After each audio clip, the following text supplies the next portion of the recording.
नमस्कार। क्लास 12 राजनीतिक शास्त्र अध्याय 4 सत्ता के वैकल्पिक केंद्र। प्रिय छात्रों, इससे पहले वीडियो में मैंने आपको दक्षिण पूर्व एशियाई देशों के संगठन के बारे में कुछ चर्चा की थी। उसी चर्चा को आगे बढ़ाते हुए हम अपना आज का एक कार्यक्रम शुरू करते हैं।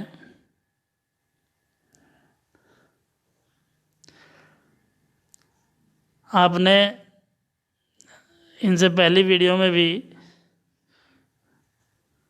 अनेक प्रकार के कुछ ऐसे बिंदु देखे होंगे जो परीक्षा की दृष्टि से बहुत महत्वपूर्ण होते हैं, क्योंकि आपको विदित है कुछ ऐसे प्रश्न अपने प्रश्न पत्र में आने वाले हैं जो बहुविकल्पीय हैं। कुछ एक एक नंबर के होंगे, कुछ तीन तीन नंबर के होंगे। इन सबको दृष्टि में रखते हुए कुछ निबंधात्मक होंगे। इसे आगे बढ़ाया जा रहा है। आसियान देशों के संगठन का उद्देश्य है, इसके 3 बिंदु मैं आपके सामने रख रहा हूँ। आसियान सदस्य देशों का आर्थिक विकास करना। सेकंड, आसियान देशों की सामाजिक और सांस्कृतिक विकास को हासिल करना। थर्ड, कानून और शासन की स्थापना करना। यह प्रश्न 1 अंक में भी आ सकता है और 3 अंक में भी आ सकता है। यदि 3 अंक में आएगा तो आपको थोड़ी इसकी एक एक लाइन पर विस्तृत चर्चा करनी पड़ेगी। इसी से जुड़ा हुआ,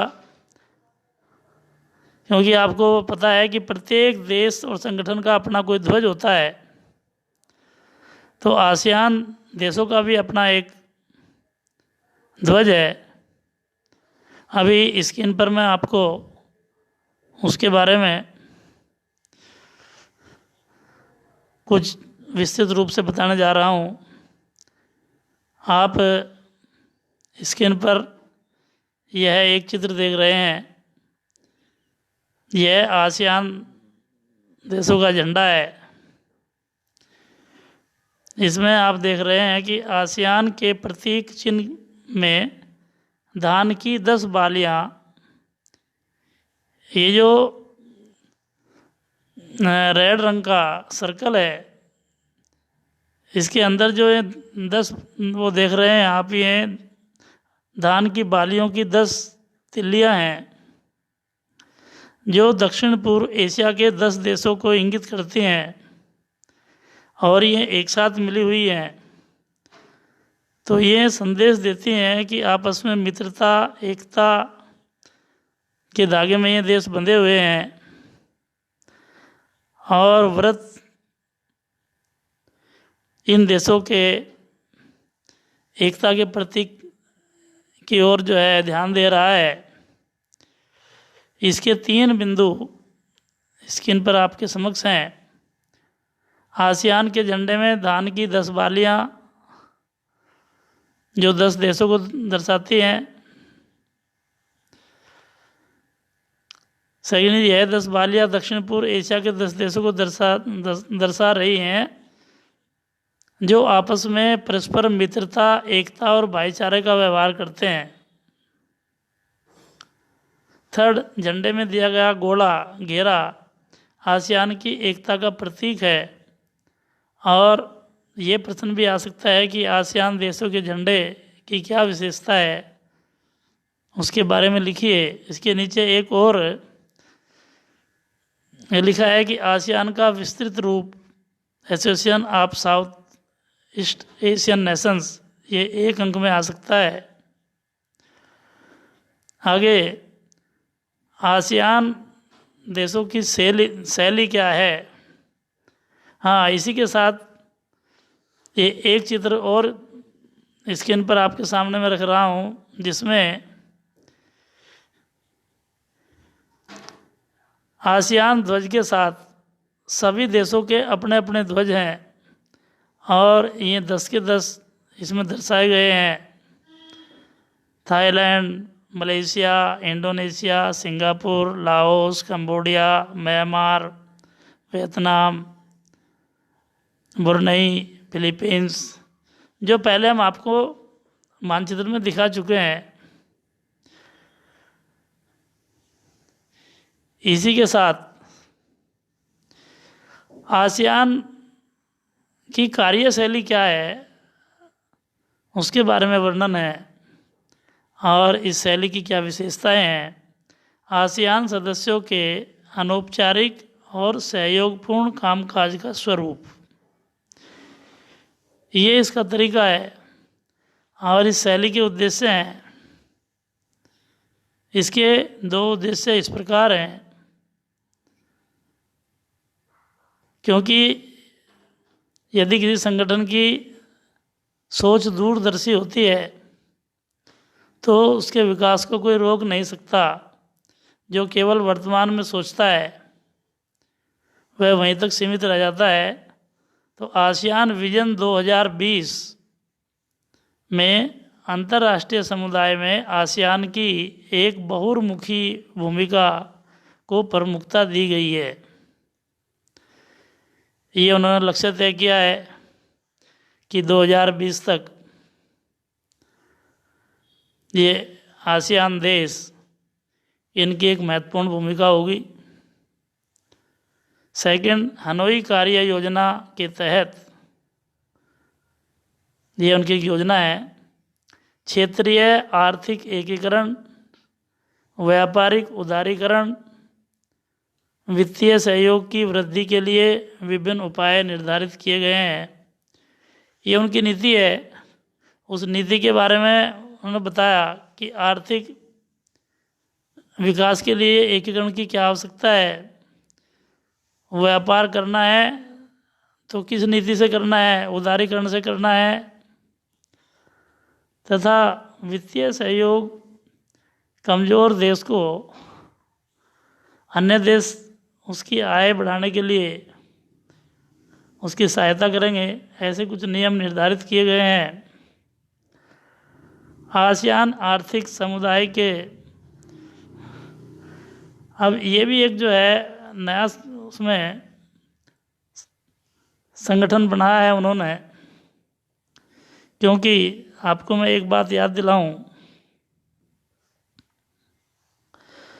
आसियान शैली के अंतर्गत दुनिया में सबसे तेज़ रफ्तार से आर्थिक तरक्की करने वाले सदस्य देशों के समूह आसियान ने अब अपने उद्देश्यों को आर्थिक और सामाजिक दायरे से ज़्यादा व्यापक बनाया और 2003 में आसियान ने आसियान सुरक्षा समुदाय,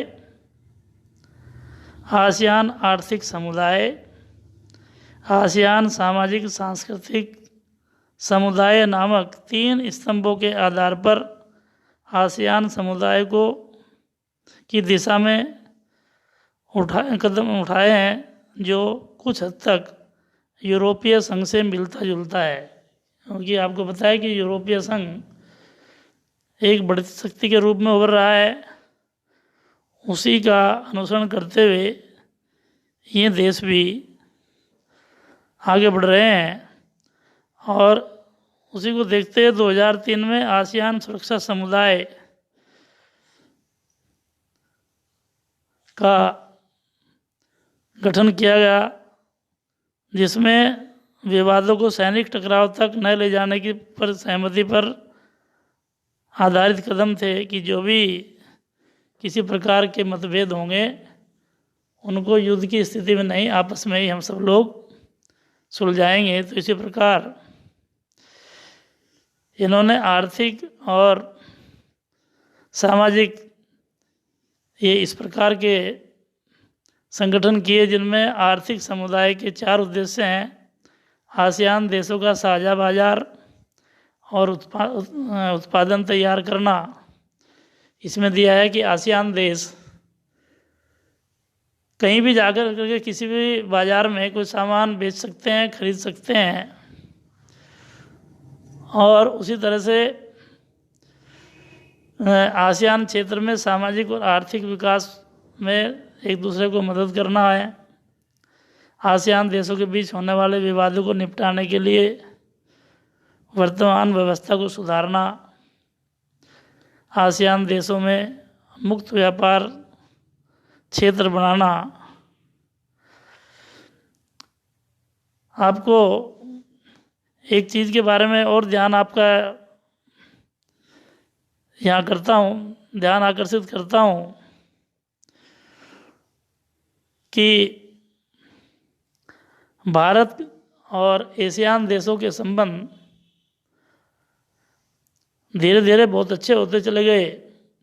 प्रारंभ में तो भारत इस पर ध्यान नहीं देता था, परंतु बाद में भारत ने इस ओर ध्यान बढ़ाया और उसका एक ये चित्र आपके समक्ष है कि 25 जनवरी 2018 को नई दिल्ली में भारत और आसियान साझेदारी की रजत जयंती मनाने के लिए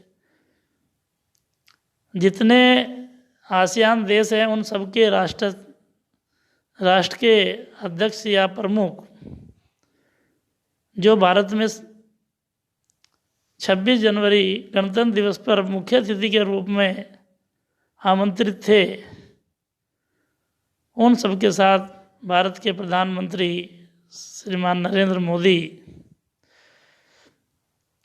एक डाक टिकट को जो है वो जारी कर रहे हैं। इससे भारत के साथ भी उनके अच्छे संबंधों की एक पहचान है। अभी उससे आगे 2019 में जो इसकी समिट हुई है, ये उस पर विचार विमर्श करते हुए थाईलैंड में हुई 2019 में, और वहाँ के प्रमुख के साथ वार्ता करते भारत के प्रधानमंत्री नरेंद्र मोदी आपको दिखाई दे रहे हैं। छात्रों, मैं आपको ये ध्यान दिलाना चाहता हूँ कि आसियान क्षेत्र की कुल अर्थव्यवस्था अमेरिका, यूरोपीय संघ, जापान की तुलना में छोटी ज़रूर है, परंतु इनके विकास करने की जो तेज़ी है, जो बढ़ती दर है, वह इनसे बहुत अधिक है।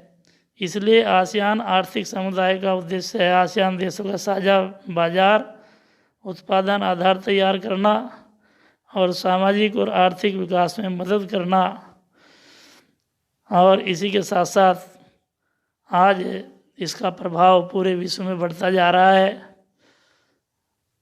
अब लगता है कि यदि अमेरिका के वर्चस्व को टक्कर देने की